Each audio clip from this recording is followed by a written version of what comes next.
Hello friends, welcome back to student బడి YouTube channel. నేను మీ రాజ్ కుమార్. మనకు కేంద్ర ప్రభుత్వం నుంచి ఒక భారీ నోటిఫికేషన్ అయితే రిలీజ్ కావడం జరిగింది. సో ఇవి మనకు కేంద్ర ప్రభుత్వ అధీనంలో పనిచేసే సెంట్రల్ గవర్నమెంట్ డిపార్ట్మెంట్స్లో మనకి జాబ్స్ అయితే ఇవ్వడం జరుగుతుంది. దీంట్లో ఎగ్జాంపుల్గా మనకు ఇన్కమ్ ట్యాక్స్ ఆఫీసర్, అలాగే ఆఫీస్ అసిస్టెంట్, ఇలాగా వేరియస్ డిపార్ట్మెంట్లలో మనకు ఈ జాబ్లను అయితే భర్తీ చేయడం జరుగుతుంది. సో వీటికి సంబంధించిన కంప్లీట్ ఇన్ఫర్మేషన్ అయితే ఈ వీడియోలో తెలుసుకుందాం. సో ఫస్ట్ టైం మన ఛానల్ని చూస్తున్న వాళ్ళు మన ఛానల్ని సబ్స్క్రైబ్ చేసుకోండి, అలాగే వీడియోని అయితే లైక్ అయితే చేయండి. మనకు ఈ సెంట్రల్ గవర్నమెంట్ ఉద్యోగాలను భర్తీ చేసే స్టాఫ్ సెలక్షన్ కమిషన్ అనే ఒక బోర్డు ఉంటుంది. సో దీని నుంచి మనకు ఈ యొక్క ఉద్యోగాలను అయితే భర్తీ చేయడం జరుగుతుంది. దీనికి సంబంధించిన మనకి ఇక్కడ చూసుకున్నట్టయితే జూన్ 19న notice of combined graduate level examination 2025 అని చెప్పి సిజిఎల్ నోటిఫికేషన్ రిలీజ్ అయింది. దీన్నే షార్ట్కట్లో సిజిఎల్ అంటారు. Full form combined graduate level examination.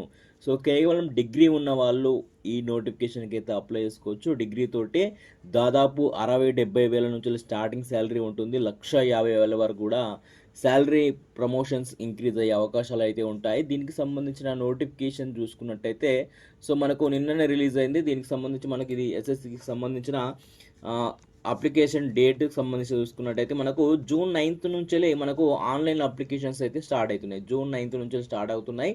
So మనకు జూలై 4th వరకు అయితే ఆన్లైన్లో అప్లై అయితే చేసుకోవచ్చు. దీనికి సంబంధించి మనకు tier 1, tier 2 computer based examination అయితే నిర్వహించడం జరుగుతుంది. సో మనకు ఎడిట్ ఆప్షన్ కూడా ఒకవేళ అప్లై చేసుకోవడానికి ఎడిట్ ఆప్షన్ కూడా ఇక్కడ ఇవ్వడం జరిగింది. డేట్స్ అయితే చెక్ చేసుకోండి. మనకు టైర్ 1 ఎగ్జామినేషన్ వచ్చేసి ఆగస్టు 13 నుంచి ఆగస్టు 30 వరకు అయితే ఎగ్జామినేషన్ టైర్ 1 ఎగ్జామినేషన్ నిర్వహిస్తారు. అలాగే టైర్ 2 ఎగ్జామినేషన్ అనేది డిసెంబర్ 2025 మనకు డేట్స్ కూడా ఎగ్జామినేషన్ డేట్స్ కూడా క్లారిటీ వచ్చేసింది. అలాగే ఆన్లైన్ అప్లికేషన్స్కి సంబంధించిన డీటెయిల్స్ కూడా అయితే రావడం అయితే జరిగింది. సో ఇవి చూసుకున్నట్టయితే స్టాఫ్ సెలక్షన్ కమిషన్ నుంచి గ్రాడ్యుయేట్ లెవెల్లో మనకు గ్రూప్ బి అలాగే గ్రూప్ సికి సంబంధించిన మినిస్ట్రీ డిపార్ట్మెంట్ వేరియస్ డిఫరెంట్ ఇక్కడ చూసుకున్నట్టయితే డిఫరెంట్ మినిస్ట్రీస్, అలాగే departments, organisation of government of India, constitutional bodies అని చెప్పి మనకైతే ఇవ్వడం జరిగింది. సో ఇవి సెంట్రల్ గవర్నమెంట్ డిపార్ట్మెంట్స్ అయితే వెళ్తుంటే అందులో అయితే మనకైతే శాలరీస్ మనకు పోస్టింగ్స్ అయితే ఇవ్వడం జరుగుతుంది. ఇక్కడ చూసుకున్నట్టయితే సో ఇవి గ్రూప్ బి అని చెప్పి మనకు క్లాసిఫికేషన్ ఆఫ్ అని చెప్పి ఇక్కడ ఇచ్చారు, చెక్ చేసుకోండి. సో ఇక్కడ చూసుకున్నట్టయితే అసిస్టెంట్ ఆఫీసర్, ఇది సెంట్రల్ సెక్రటేరియట్ సర్వీస్లో ఈ ఉద్యోగాలు అయితే ఉంటాయి. అలాగే అసిస్టెంట్ ఆఫీసర్ ఇంటెలిజెన్స్ బ్యూరోలో ఉంటాయి. అలాగే మినిస్ట్రీ ఆఫ్ రైల్వేలో, మినిస్ట్రీ ఆఫ్ ఎక్స్టర్నల్ అఫైర్స్లో, అలాగే ఇక్కడ చూసుకున్నట్టయితే ministry of electronics and information technology. అలాగే ఈ విధంగా మనకు ఇవి సెంట్రల్ గవర్నమెంట్ డిపార్ట్మెంట్స్. సో కేంద్ర ప్రభుత్వ ఆధీనంలో ఉండే ఈ డిపార్ట్మెంట్స్ అయితే మనకు ఈ గ్రూప్ బి పోస్టులు అయితే ఇక్కడ ఇవ్వడం జరిగింది. దీనికి సంబంధించి శాలరీస్ కూడా మనకి ఇక్కడ ఇవ్వడం జరిగింది. 44,900 అంటే మనకు దాదాపు అన్ని అలవెన్స్లు చూసుకున్నట్టయితే దాదాపు 50 నుంచి 60,000 మధ్యలో శాలరీ వచ్చే అవకాశం ఉంటుంది. లాస్ట్ వరకు చూసుకున్నట్టయితే 1,50,000, 70,000 వరకు కూడా శాలరీ వచ్చే అవకాశం ఉంటుంది.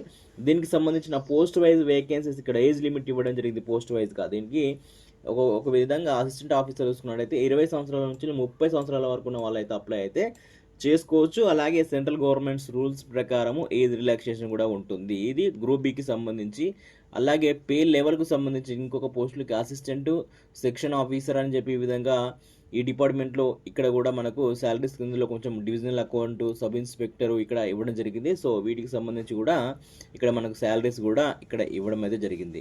ఇక పే లెవెల్కు 5కి సంబంధించిన పోస్టులు ఇవి గ్రూప్ సి ఉద్యోగాలు అన్నట్టు. ఈ గ్రూప్ సి ఉద్యోగాలకు సంబంధించి ఇక్కడ పోస్టల్ అసిస్టెంట్, షార్టింగ్ అసిస్టెంట్ అని చెప్పి department of post, ministry of communication డిపార్ట్మెంట్లో. సో దీంట్లో కూడా మనకు శాలరీస్ ఉన్నాయి. ఇది పే లెవెల్ 4కు సంబంధించిన గ్రూప్ సి పోస్టులు. దీంట్లో కూడా మీరు అయితే అప్లై అయితే చేసుకోవచ్చు. దాదాపు 37 రకాల ఉద్యోగాలను అయితే మనకి గ్రూప్ బి, గ్రూప్ సి అయితే ఉద్యోగాల గురించి అయితే మనకి ఇవ్వడం జరిగింది. సో దీనికి అప్లై చేసుకోవాలనుకుంటే సో చెప్పాను కదా, మనకు జూన్ 9 నుంచి జూలై 4వ తారీఖు వరకు అయితే ఆన్లైన్లో అప్లై చేసుకునే అవకాశం ఉంటుంది. ఇండియాకు సంబంధించి అలాగే మన ఏపీ, తెలంగాణ 2 రాష్ట్రాలకు సంబంధించిన వాళ్ళు ఎవరైనా అప్లై అయితే చేసుకోవచ్చు. ఇక ఏజ్ లిమిట్ విషయానికి వచ్చినట్టయితే మనకు కట్ ఆఫ్ ఏజ్ డేట్ అనేది ఆగస్టు 1వ తారీఖు వరకు అయితే కట్ ఆఫ్ ఏజ్ డేట్ అనేది ఇవ్వడం జరిగింది. ఒక్కొక్క పోస్టుకి 18 నుంచి 27, కొన్ని పోస్టులకు 20 నుంచి 30 సంవత్సరాలు ఏదైతే ఉన్నది కదా. సో ఆ విధంగా దానికి సంబంధించిన డేట్ ఆఫ్ బర్త్ ఇవ్వడం జరిగింది. సెంట్రల్ గవర్నమెంట్ ప్రకారం ఎస్సీ, ఎస్టీ వాళ్ళకు ఏ పోస్టుకు ఏజ్ రిలాక్సేషన్ ఎట్లుందో దాని ప్రకారము 5 years age limit, upper age limit అనేది ఉంటుంది. అలాగే ఓబీసీ వాళ్ళకి 3 సంవత్సరాలు, ఫిజికల్లీ హ్యాండిక్యాప్డ్ పర్సన్స్ ఎవరైతే ఉంటారో వాళ్ళకు 10 సంవత్సరాలు ఏజ్ రిలాక్సేషన్ అయితే ఉంటుంది. ఇక్కడ మళ్ళీ ఇక్కడ చూసుకోండి, ఈ డీటెయిల్స్ అయితే పూర్తిగా ఇవ్వడం అయితే జరిగింది. సో దీనికి ఏ విధంగా అప్లై చేసుకోవాలంటే ssc.gov.in అఫీషియల్ వెబ్సైట్కి వెళ్ళి అయితే అప్లై అయితే చేసుకోవచ్చు. అప్లికేషన్కి సంబంధించిన వీడియో కూడా మన ఛానల్లో వస్తుంది ఈ సాయంత్రం, లేకపోతే రేపు మార్నింగ్ వచ్చే అవకాశం అయితే ఉంటుంది. ఇక దీనికి అప్లై చేసుకోవాలంటే ఏ విధంగా అప్లై చేసుకోవాలి డీటెయిల్స్ అన్నీ దాంట్లో పెడతాను. సో దీనికి సంబంధించిన అప్లికేషన్ ఫీజు మనకు చాలా మనకు స్టేట్ గవర్నమెంట్ ఉద్యోగాలకు అప్లై చేసినప్పుడు చూస్తుంటాము. సో అప్లికేషన్ ఫీజు అనేది చాలా ఎక్కువగా ఉంటుంది. కానీ ఈ ఎస్ఎస్సికి సంబంధించి రిలీజ్ చేసే ఏ నోటిఫికేషన్కైనా 100 రూపాయల అప్లికేషన్ ఫీజు మాత్రమే ఉంటుంది.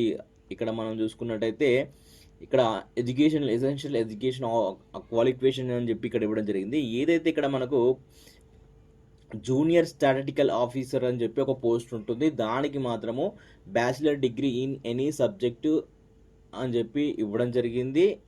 Or institute with at least 60% marks in mathematics 12th standard level అని చెప్పి అయితే ఇవ్వడం జరిగింది.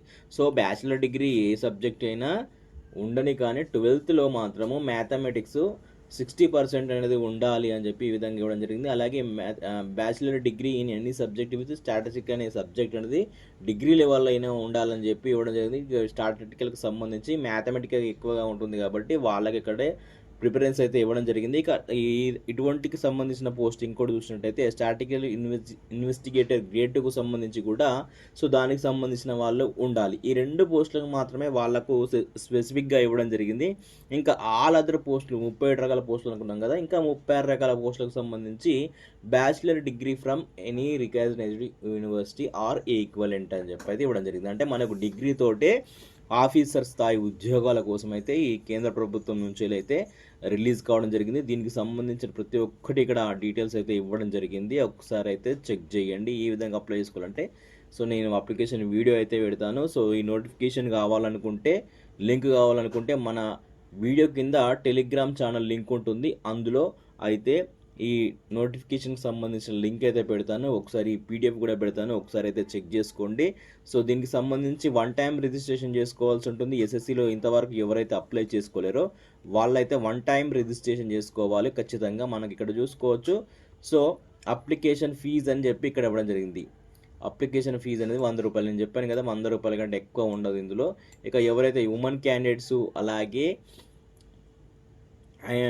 షెడ్యూల్ క్యాస్ట్ ఎస్సీ వాళ్ళు, షెడ్యూల్ ట్రైబ్స్ వాళ్ళు, అలాగే బెంచ్ మార్క్ డిజాబిలిటీస్ ఉన్న వాళ్ళు, అలాగే ఎక్స్ సర్వీస్ మెన్ ఉన్న వాళ్ళకైతే ఫీజు మినహాయింపు ఉంటుంది. మహిళలకైతే మొత్తానికి ఫీజు అవసరం లేదు. ఎస్సీ ఎస్టీ వాళ్ళకు, ఈ బెంచ్ విత్ డిజాబిలిటీ ఉన్న వాళ్ళకి ఇంకా ఫీజు అయితే ఉండదు. అప్లై అయితే వాళ్ళు ఫ్రీగానే చేసుకోవచ్చు. మీరు ఏదైనా ఇంటర్నెట్ సెంటర్కి వెళ్ళైనా, లేకపోతే మీకు ఏమన్నా సిస్టమ్ నాలెడ్జ్ ఉన్నా మీరు డైరెక్ట్గా ఆన్లైన్లో అయితే అప్లై చేసుకోవచ్చు. అప్లికేషన్ స్టార్టింగ్ ఎండింగ్ డీటెయిల్స్ కూడా చెప్పాను. అయితే దీనికి సంబంధించిన సెంటర్ ఆఫ్ ఎగ్జామినేషన్స్ ఎక్కడ ఉంటాయని చెప్పి కూడా అడుగుతారు, కానీ మనకు సౌత్ సెంటర్లో మనకు ఉంటాయి. ఇక్కడ చూసుకున్నట్టయితే ఇది సెంట్రల్ రీజియన్కి సంబంధించి బీహార్, ఉత్తరప్రదేశ్, అలాగే ఈస్టర్న్ రీజియన్కి సంబంధించి ఇక్కడ చూసుకున్నట్టయితే కర్ణాటక, కేరళ రీజియన్కి సంబంధించి ఇక్కడ మధ్యప్రదేశ్, అలాగే మనకు సౌత్రన్కు సంబంధించిన రీజియన్ కూడా ఉంటుంది.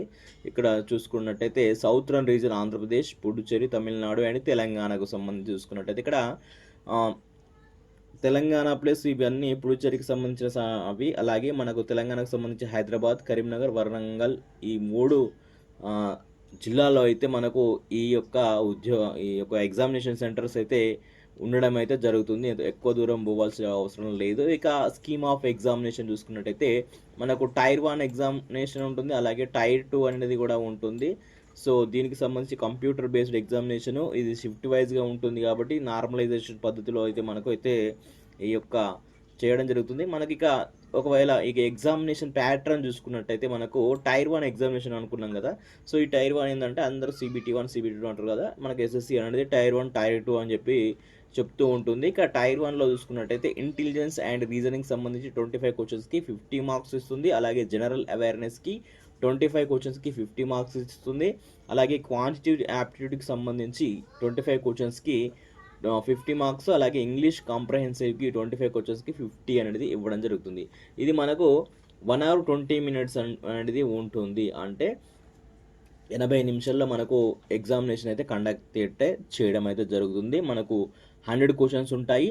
మనకు 200 మార్క్స్ అయితే రావడం జరుగుతుంది. ఇక ah, tier 2 will be objective type multiple చాయిస్‌లో ఉంటుంది. ఇక దీనికి సంబంధించిన questions will be both in English, Hindi except English comprehension అని చెప్పి మనకైతే హిందీ, ఇంగ్లీష్ లాంగ్వేజ్‌లో ఉంటుంది. There will be negative mark 0.50 అంటే మనం ఒక క్వెషన్ రాంగ్ ఆన్సర్ చేసినట్టయితే సగం మార్క్ అవుతుంది. 2 క్వెషన్‌లు తప్పుగా పెట్టినామంటే ఒకటి రైట్‌గా పెట్టిన ఆన్సర్ అయితే తీసేయబడుతుంది. రైట్‌గా పెట్టినా గానీ ఆ క్వెషన్ అయితే డిలీట్ చేయడం జరుగుతుంది. దీన్ని దృష్టిలో ఉంచుకొని మీరు ఎగ్జామినేషన్ రాసేటప్పుడు మంచి వచ్చింది మాత్రం పెట్టాల్సి ఉంటుంది. ఇక టైర్ 2 ఎగ్జామినేషన్ చూసుకున్నట్టయితే ఇక్కడ టైర్ 2లో సెక్షన్ 1, సెక్షన్ 2 అనేది ఉంటుంది. ఇక్కడ చూసుకున్నట్టయితే సెక్షన్ 1లో mathematical abilities and reasoning and general intelligence అని చెప్పి మనకు 30 క్వశ్చన్స్కి ఇక్కడ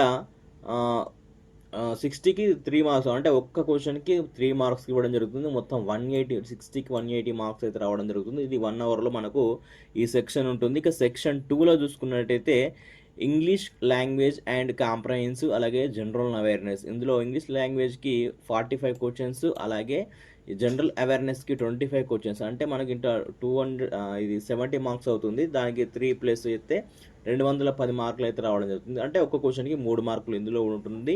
ఇక సెక్షన్ 3కి సంబంధించి చూసుకున్నట్టయితే ఇక్కడ కంప్యూటర్ నాలెడ్జ్ టెస్ట్ ఉంటుంది. ఇది 20 మార్క్స్ కింద మనకి ఇవ్వడం జరిగింది. 20 క్వశ్చన్స్ కింద ఇవ్వడం జరిగింది. దీనికి కూడా 3 మార్క్స్ ఇవ్వడం జరుగుతుంది. మనకు 15 మినిట్స్ దీనికి టైం ఇస్తారు. సో ఈ సెక్షన్ 2 కూడా మనకి ఇక్కడ చూసుకున్నట్టయితే 1 అవర్ 20 మినిట్స్ ఉంటుంది. సో అలాగే సెక్షన్ 3 కూడా ఉంది.